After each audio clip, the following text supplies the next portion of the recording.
Turn to page 218. Put your finger where it says how. As you're reading, remember you're annotating for where the author uses contrast and where we understand what Mr. Morrison looks like and how that's different, his physical appearance, than his emotional state or how he's feeling. Middle of page 218. "How does it look?" asked Papa as I passed through the sitting room on my way out the side door. Over a week had passed since he had been injured, and this was his first morning up.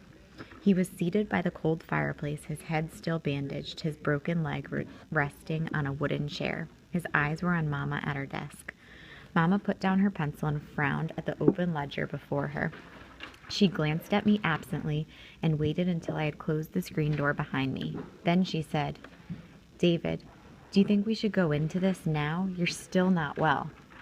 "I'm well enough to know there's not much left. Now tell me." I hopped down the steps and sat on the bottom one.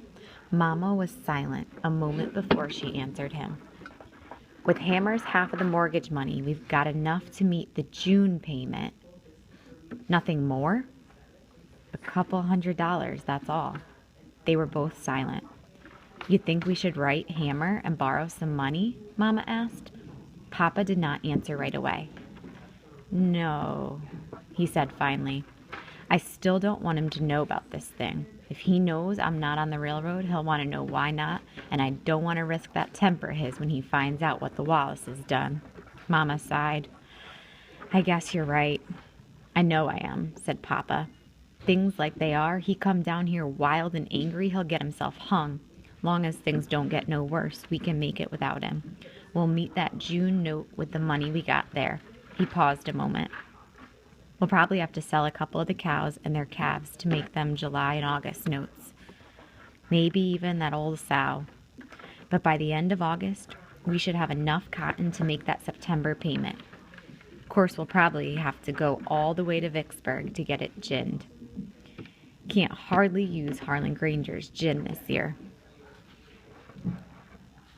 Top of page 210.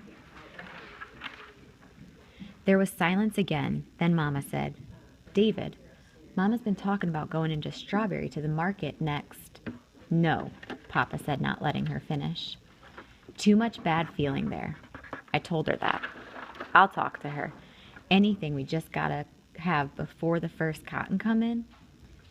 "Well, you picked up batteries and kerosene on that last trip. But what we're going to need more than anything is some insecticide to spray the cotton. The bugs are getting pretty bad." "What about food?" "Our flour and sugar and baking powder and such are low, but we'll make it out. We don't have to have biscuits and cornbread every day. We're out of pepper and there's not much salt, but we don't just have to have those either. And the coffee's all gone.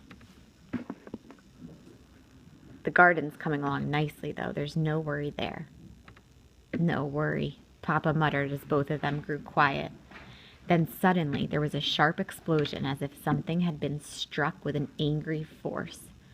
"If only this leg wasn't busted."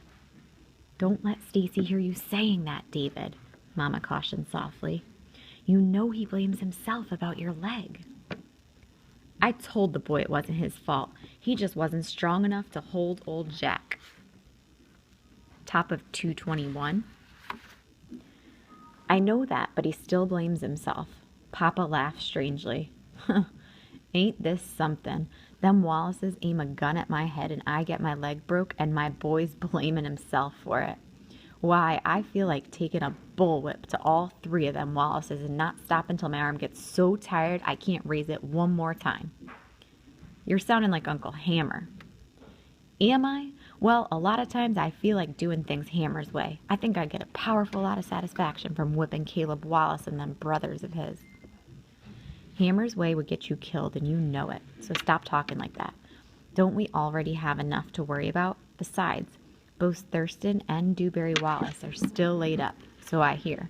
Some folks even say that Dewberry's back is broken. In any case, Mr. Morrison must have hurt them pretty bad." "Where is he, by the way? I haven't seen him this morning." There was an instant of silence before Mama answered. Out looking for work again since dawn. He ain't gonna find nothing around here. I told him that. I know, agreed Mama, but he says he's got to try. David. Mama stopped, and when she spoke again, her voice had grown faint, as if she hesitated to say what was going on in her mind. David, don't you think he ought to go? I don't want him to, but after what he did to the Wallaces, I'm afraid for him.